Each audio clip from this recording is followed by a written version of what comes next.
L'action du positif en sophrologie.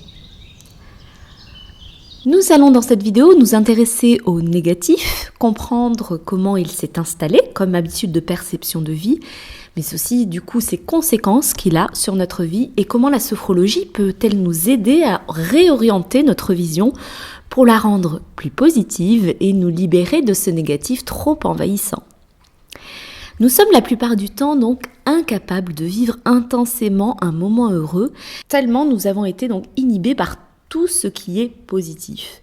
On peut se retrouver devant un champ de fleurs, au centre duquel il peut y avoir par exemple une bouse de vache, et bien la personne qui va plutôt voir le négatif va être donc orientée son attention vers cette bouse de vache et ignorer donc l'existence des fleurs. En effet, le conditionnement donc négatif est parfois présent et il peut être présent dès la naissance et renforcé ultérieurement aussi donc par les parents, leur injection protectrice négative, donc ne saute pas, tu vas tomber, ne cours pas, tu vas t'ouvrir les genoux, etc.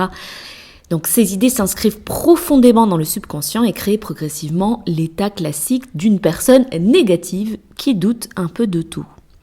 Malheureusement, donc, ce négatif, à répétition, peut entraîner donc des maladies fonctionnelles, de l'angoisse et aussi même l'état dépressif. On est donc dans une véritable pollution du négatif et les solutions donc que la sophrologie peut apporter, déjà donc relaxation et retour à l'homéostasie.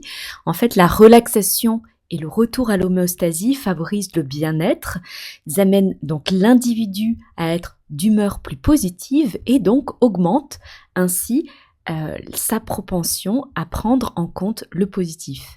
On peut aller zoomer vers le principe d'action positive qu'on avait déjà évoqué dans d'autres vidéos. Donc, en fait, toute action positive dirigée vers la conscience se répercute directement donc, sur la vie psychique du sujet.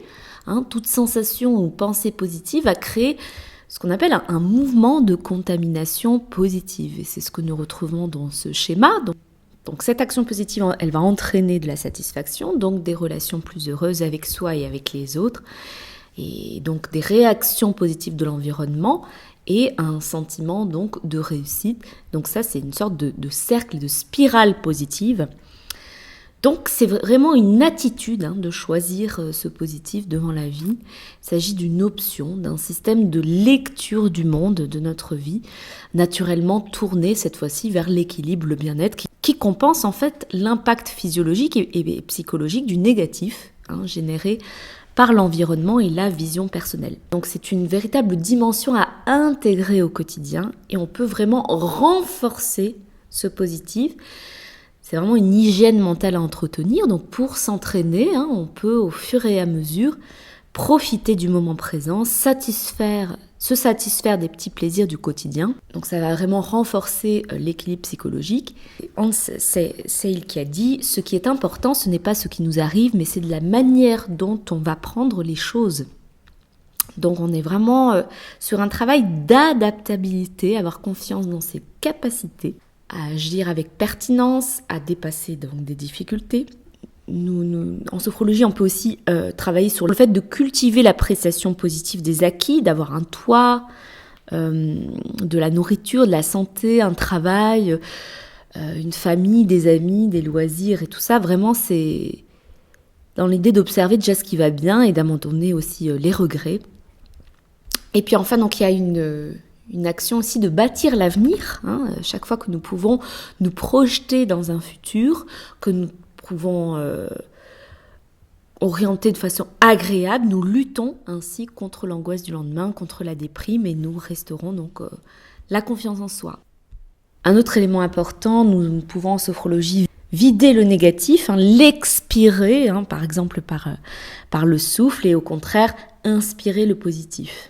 Donc c'est vraiment ce qu'on appelle le déplacement du négatif. On déplace le négatif vers l'extérieur, on le sort en fait, on ne le garde pas.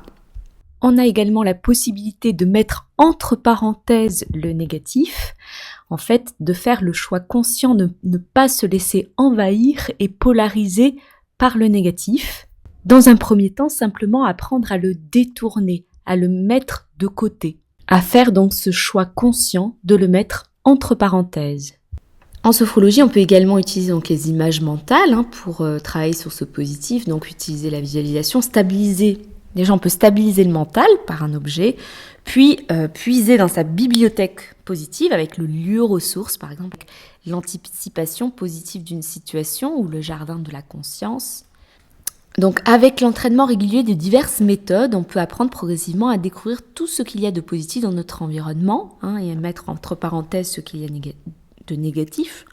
Alors vous aussi, je vous invite dès à présent à regarder plutôt le beau champ de fleurs qu'il y a tout autour de vous, toutes ces petites merveilles de la vie qui vous entourent.